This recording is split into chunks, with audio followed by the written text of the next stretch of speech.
হজ এটা ফরজ ইবাদত। হজ আপনাকে করতেই হবে। হজ মানে কি? হজ মানে হলে আল্লাহর গুণে গুণান্বিত হয়ে যাওয়া। হজ মানে আল্লাহর গুণে গুণান্বিত হয়ে যাওয়া। হজ করতে যেতে হবে ইব্রাহিম খলিলুল্লাহর কাছে। তার দলিল সূরা হজের ২৭ নম্বর আয়াত, ২৬ এবং ২৭ নম্বর আয়াত পাঠ করে দেখবেন। আল্লাহ বলতেছেন, হে ইব্রাহিম আলাইহিস সালাতু ওয়াস সালাম, আপনি তাদেরকে হজের ডাক দেন, তাহারা যেন আপনার কাছে পায়ে হাঁটিয়া অথবা উটে চড়িয়া আপনার নিকটে উপস্থিত হয়। হজ যদি কেউ করতে যায়, তিনি হাকিকি কাবা ইব্রাহিম খলিলুল্লাহর কাছে যাবে। ইব্রাহিম খলিলুল্লাহকে অনুসরণ করার নামই হজ। আর আমরা যে আনুষ্ঠানিক হজ পালন করি, এই আনুষ্ঠানিক হজের মধ্যে বেশিরভাগ কার্যক্রমই আল্লাহর ওলির সুন্নতকে অনুসরণ করা। কারণ ইব্রাহিম আলাইহিস সালাম নবী ছিলেন, ইসমাইল আলাইহিস সালাম নবী ছিলেন, ইব্রাহিম আলাইহিস সালাম রসুল ছিলেন, ইসমাইল আলাইহিস সালামও রসুল ছিলেন। কিন্তু মা হাজেরা, তিনি নবীও ছিলেন না, রসুলও ছিলেন না, তিনি ছিলেন ওলি। আর এই ওলি যিনি মা হাজেরা, তার অনেক কার্যক্রম হজের মধ্যে পালন করা হয়। যেরকম জমজমের পানি পান করা দাঁড়িয়ে, এটা মা হাজেরার সুন্নাত। সাফা মারওয়া পাহাড় দৌড়ানো মা হাজেরার সুন্নাত। এবং মা হাজেরা আলাইহিস সালাতু ওয়াস সালাম, যিনি আল্লাহর ওলি, যাহার সাথে আল্লাহ সরাসরি কথা বলেছেন, এবং ইসমাইল আলাইহিস সালাতু ওয়াস সালাম, এই দুইজনের মাজার শরীফ, রওজা শরীফ, পবিত্র কাবা ঘর যে মসজিদুল হেরেম, তাহার মধ্যেই যে স্থানটিকে বলা হয় হাতিম, এই হাতিমের যে স্থানে উঁচু দেওয়াল করা, সেই হাতিমের এইখানে মা হাজেরা এবং ইসমাইল আলাইহিস সালামের রওজা মুবারক। এর দলিল হচ্ছে, দলিল কোথায়? দলিল হচ্ছে কিতাবের নাম তারিখে মক্কা। কিতাবের নাম তারিখে মক্কা। লেখক হচ্ছেন হযরত হাসান বসরি। সেই কিতাবের ৫৯ পৃষ্ঠার মধ্যে এই দলিল লেখা আছে। সেই কিতাবের মধ্যেই আছে তারিখে মক্কার মধ্যে, যিনি হযরত মাওলা আলী করমাল্লাহু ওয়াজহুর প্রধান খলিফা ছিলেন, হযরত হাসান বসরি, যিনি হযরত রাবিয়া বসরির পীর ও মুর্শিদ কিবলা কাবা। তাই আমরা দেখতে পাই যে হজ শব্দের অর্থই হলো কি? আল্লাহর গুণে গুণান্বিত হয়ে যাওয়া। হাজরে আসওয়াদ, হাজর মানে পাথর, আসওয়াদ মানে কালো। হাজর মানে পাথর, আসওয়াদ মানে কালো, কালো পাথর। এখন এই হাজরে আসওয়াদ, যেটি কালো পাথর, এই কালো পাথরকে আমরা চুম্বন করি হজে গিয়ে। কেন? কারণ কালো পাথরে চুম্বন করলে সে কিয়ামতের মধ্যে, হাসরের ময়দানে সাক্ষী দিবে কে ইমানদার আর কে মুনাফিক। কাফেরের সাক্ষী দিব না, ইমানদার আর মুনাফিকের পরিচয় করাবে এই হাজরে আসওয়াদ। এজন্য হাজরে আসওয়াদে চুম্বন করলে সে এই সাক্ষী হইয়া থাকে। এখন মসজিদুল হেরেম, সেটি সার্বজনীন স্থান। সূরা বাকারায় আল্লাহ রাব্বুল আলামিন ১২৫ নম্বর আয়াতে বলছেন, আল্লাহ রাব্বুল আলামিন সূরা বাকারার ১২৫ নম্বর আয়াতে বলছেন, ওয়া ইজআলনা বাইতা মাসাবাতাল লিন্নাস, আমি এই ঘরটিকে মানব জাতির মিলন কেন্দ্র হিসেবে নির্বাচিত করিলাম। মানব জাতির মিলন কেন্দ্র হচ্ছে কি? এই মসজিদুল হেরেম, কাবা ঘর। কাবা হচ্ছে মানব জাতির মিলন কেন্দ্র। আবার আল্লাহ কোরআনেই বলছে, ইন্না আউওয়ালাল বাইত হুদিয়া লিন্নাস, নিশ্চয়ই সর্বপ্রথম ঘরটি হচ্ছে মানুষের জন্য হেদায়েতের স্থান। তাহলে সর্বপ্রথম আল্লাহর ঘর কোনটি? বলুন, সর্বপ্রথম আল্লাহর ঘর কোনটি? সর্বপ্রথম আল্লাহর ঘরের নাম কাবা। মসজিদুল হেরেম সেটি কি পাথরের তৈরি, রড সিমেন্টের তৈরি? না, সর্বপ্রথম আল্লাহর ঘরের নাম মসজিদুল হেরেম। সেই মসজিদুল হেরেমের মধ্যে আল্লাহ নিজে থাকে, আর সেই মসজিদুল হেরেমের মধ্যে আল্লাহ যে নিজে থাকে সেই ঘরটির নামই হচ্ছে আল্লাহর খলিফা আদম। ইন্না আউওয়ালাল বাইত হুদিয়া লিন-নাস, নিশ্চয়ই সর্বপ্রথম ঘর যেটি রবের ঘর সেটি কি হচ্ছে মানব জাতির জন্য হেদায়েত। মানব জাতির জন্য হেদায়েত কে? আদম। আদম হচ্ছে আল্লাহর সর্বপ্রথম ঘর, যেখানে আল্লাহ জাত রূপে অবস্থান করে। আদমের অন্তরে আল্লাহ জাত রূপে অবস্থান করে। আদমকে আল্লাহ নিজ হাতে নিজ সুরতে বানাইছে, নিজ হাতে আল্লাহ আদমকে বানাইছে। সূরা সোয়াদের মধ্যে স্পষ্ট বলেছেন।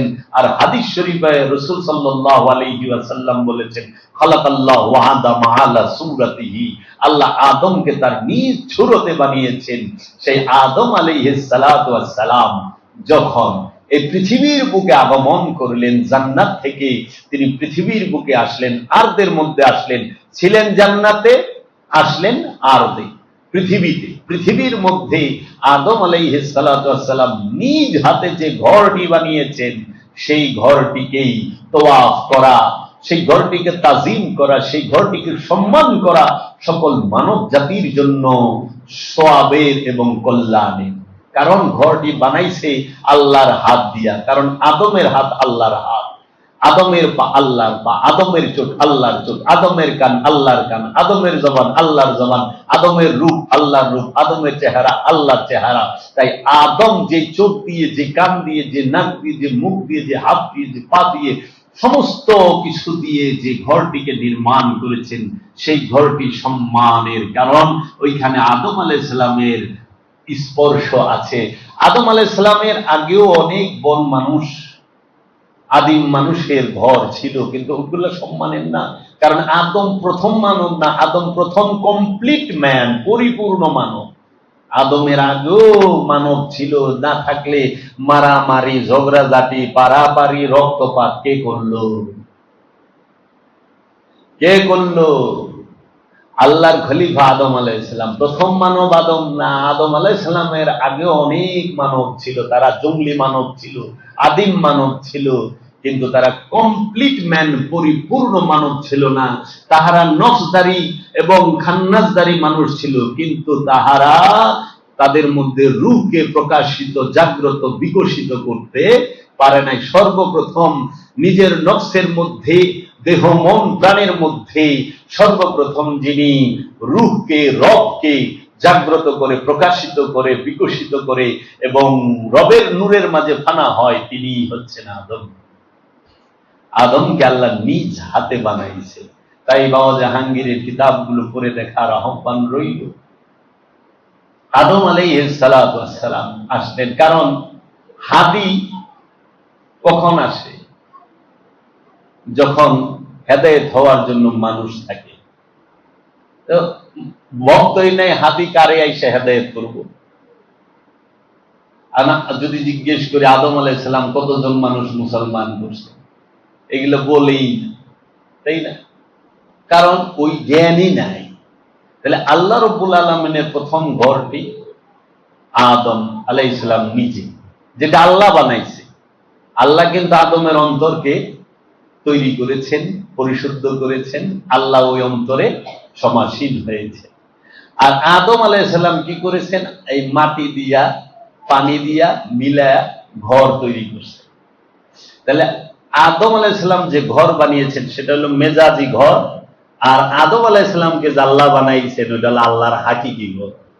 তাই তুমি আল্লাহর চেহারাকে দেখতে চাইলে আদমের দিকে তাকাইতে হবে। আল্লাহর চেহারা আদম, আল্লাহর নূর আদমের মধ্যে প্রকাশ হয়েছে। খালি গ্লাস পিপাসা মিটায় না, মিটায় না। হাজরে আসওয়াদ কি? কালো পাথর। বলা হয় এটার ব্যাক সাইডে নাকি বড় বড় আলেম ওলামায়ে কেরাম বলেন, শুনি যে এটা হোয়াইট স্টোন ছিল, সাদা পাথর ছিল। মানুষের পাপ চুষতে চুষতে বলে এটা কালো হয়ে গেছে। শরীয়তে ওয়াজ করে। তাহলে হাজরে আসওয়াদটা আসলে কি? হাজরে আসওয়াদ হচ্ছে হযরত আদম আলাইহিস সালাতু ওয়াস সালামের আসন, বসার স্থান। হযরত আদম আলাইহিস সালাতু ওয়াস সালাম যে পাথরের উপরে বসতেন, যেটা তার আসন ছিল, সেটাকে বলা হয় হাজরে আসওয়াদ। তাইলে আল্লাহর বান্দা নেওয়াজ, আল্লাহর খলিফা, আল্লাহর নবী, আল্লাহর রসুল যে স্থানে বসেন, সেটাকে চুম্বন করলে গুনাহ মাফ হয়, সেই তাকে চুম্বন করলে মুনাফেকার ইমানদারের সাক্ষী হয়। তাহলে আমরা এখান থেকে দেখতে পাই আল্লাহর নবী, আল্লাহর রসুল, আল্লাহর যে আদম, আল্লাহর যে খলিফা, আল্লাহর যে চেহারা, আল্লাহর যে বন্ধু, আল্লাহর যে ওলি, আল্লাহর যে আব্দুহু, তিনি যে স্থানে বসেন সেই আসনকেও চুম্বন করা শিখিয়েছে ইসলাম, সেই আসনকে তাজিম করা শিখিয়েছে ইসলাম। তাই আমরা যারা আধ্যাত্মবাদে বিশ্বাসী, ইলমে তাসাউফের বিশ্বাসী, ইলমে তাসাউফকে অনুসরণ করি, ওলি আল্লাহকে অনুসরণ করি, তারা আমার মুর্শিদের আসনকেও ভক্তি ও চুম্বন করি। বুঝছেন? তো ওহাবীরা আদম আলাইহিস সালামের বসার আসনকে চুম্বন করে, আর মহানবী সাল্লাল্লাহু আলাইহি ওয়াসাল্লামের আওলাদের কল্লা কাটে, তাই না? ইয়েজিদিরা কি করে? ইয়েজিদিরা মক্কা শরীফে যায় আদম আলাইহিস সালামের বসার আসন হাজরে আসওয়াদ, সেইটাকে চুম্বন করে, কত ভক্তি শ্রদ্ধা করে। আর মুহাম্মদ সাল্লাল্লাহু আলাইহি ওয়াসাল্লামের কলিজার টুকরা নয়নের পুতলি ইমামে হুসাইন আলাইহিস সালাতু ওয়াস সালামকে কারবালায় কল্লা কাটে, আবার কাইটা নামাজ পড়ে, আবার সিজদা করে ওই কাবারে, সেই কাবাকে, যেই মাওলা হুসাইনের দেওয়ানা মহানবী মুহাম্মদ সাল্লাল্লাহু আলাইহি ওয়াসাল্লাম, যে মাওলা হুসাইনের দিকে তাকায় থাকে আল্লাহ রাব্বুল আলামিন, যে মাওলা হুসাইনের নাম রাখে আল্লাহ রাব্বুল আলামিন, যে হুসাইন আলাইহিস সালাতু ওয়াস সালামের সংবাদ দেয় আল্লাহ রাব্বুল আলামিন, হে আমার হাবিব, আপনার কুলেরই সন্তান, আপনার নূরের সন্তান, তিনি নির্মমভাবে শহীদ হবেন কারবালার ময়দানে। ইয়েজিদ এবং ওয়াহাবীদের রং বোঝা বড় মুশকিল। মাকামে ইব্রাহিম, মাকাম মানে স্থান, ইব্রাহিম আলাইহিস সালাতু ওয়াস সালামের স্থানকে, রাজ্যকে বলা হয় মাকামে ইব্রাহিম। মাকামে ইব্রাহিম, ইব্রাহিম আলাইহিস সালাতু ওয়াস সালামের রাজ্যকে বলে। মাকামে ইব্রাহিম কোথায়? কে মাকামে ইব্রাহিম? এই জগতে প্রত্যেকটা আল্লাহর নবী, আল্লাহর রসুল, আল্লাহর কামেল ওলিগণ এবং মুমিনগণ সবাই মাকামে ইব্রাহিম হাকিকত। আর মেজাজিতে যে পাথর মুবারকের উপরে দাঁড়িয়ে ইব্রাহিম আলাইহিস সালাতু ওয়াস সালাম কাবা ঘরকে সংস্কার করেছিলেন, মেরামত করেছিলেন, এমন এক পাথর, এটা মেজাজি বয়ান আর কি, যে এমন এক পাথর যে যতটুকু প্রয়োজন হইতো উচ্চতার ততটুকুই হইতো, নিচুও হইতো, উঁচুও হইতো, এইরকম বলেন ঐতিহাসিকগণ, বিজ্ঞ আলেম ওলামায়ে কেরামগণ, যাদের আলোচনার মধ্যে 2-4 হাজার মুফতি বৈশা থাকে। এই যে সেলিব্রিটি বক্তা যারা লাউ বেছে, কদু বেছে, মুরগ বেছে ওয়াজের মধ্যে, তারা না, যারা হাত পাতে এরা না, এই সমস্ত বক্তা না, বুঝছেন না? মাকাম ইব্রাহিম কি? ইব্রাহিম আলাইহিস সালাতু ওয়াস সালামের রাজ্য। ইব্রাহিম আলাইহিস সালাতু ওয়াস সালামের রাজ্যে কোনটা? যেখানে ইব্রাহিম আলাইহিস সালাতু ওয়াস সালামের আদর্শ চরিত্র আছে। ইব্রাহিম আলাইহিস সালামের আদর্শ যার মধ্যে আছে, তিনি হলো মুসলমান, তার নাম মুসলমান। মুসলমান কাকে বলে? যার মধ্যে ইব্রাহিম আলাইহিস সালাতু ওয়াস সালামের আদর্শ আছে, চরিত্র আছে, সে হলো মুসলমান। আর এই মুসলমান কারা? যারা খান্নাস রূপী শয়তান মুক্ত হয়ে আল্লাহর ইচ্ছার কাছে নিজের ইচ্ছাকে সম্পূর্ণরূপে উৎসর্গ করেছেন, তারা হলো মুসলমান। যে আল্লাহর ইচ্ছায় চলে, আল্লাহর ইচ্ছায় উঠে বসে, বাঁচে মরে, সমস্ত কিছু আল্লাহর ইচ্ছাই করে, তিনি মুসলমান। আল্লাহ রসুলের ইচ্ছায় যারা চলে তাহারা মুসলমান। আর এই মুসলমান যারা, এই ওলিয়ে কামেল যারা, তারাই হচ্ছেন মাকামে ইব্রাহিম। তাই মাকাম ইব্রাহিম থেকে মুসাল্লা নিতে বলেছে আপনাকে, কি ওয়াত্তাখিজু মিন মাকাম ইব্রাহিম মুসাল্লাম, তোমরা ওয়াত্তাখিজু গ্রহণ করো, ফাত্তাখিজু থাপা দিয়ে ধরো, ফাত্তাখিজু ওয়াকিলা, সূরা মুজাম্মিলে স্বয়ং খোদা কয় ফাত্তাখিজু ওয়াকিলা, দেখো রয়। সূরা মুজাম্মিলে আল্লাহ নিজে কইছে তোমরা থাপা দিয়া উকিল ধরো। আর সূরা বাকারায় বলছে ওয়াত্তাখিজু মিন মাকাম ইব্রাহিম, ওয়াত্তাখিজু তোমরা গ্রহণ করো মিন হইতে মাকামে ইব্রাহিম মুসাল্লাম, মাকাম ইব্রাহিম থেকে মুসাল্লা গ্রহণ করো। মানে মুসাল্লা মানে কি? নামাজের স্থান, সালাতের স্থান। তাইলে আল্লাহ তো বলে নাই যে তোমরা নিউ মার্কেট থেকে যায় না মুসাল্লা কিনো, কইছে আল্লাহ বলে মাকাম ইব্রাহিম থেকে মুসাল্লা গ্রহণ করো, নামাজের স্থানকে মাকাম ইব্রাহিম থেকে গ্রহণ করো। আর আপনারা কি করলেন? বাইতুল মুকাররম থেকে যায় নামাজ কিনা শুরু করলেন, নিউ মার্কেট থেকে যায় নামাজ কিনে। হ্যাঁ, মুসাল্লা কিনেন না?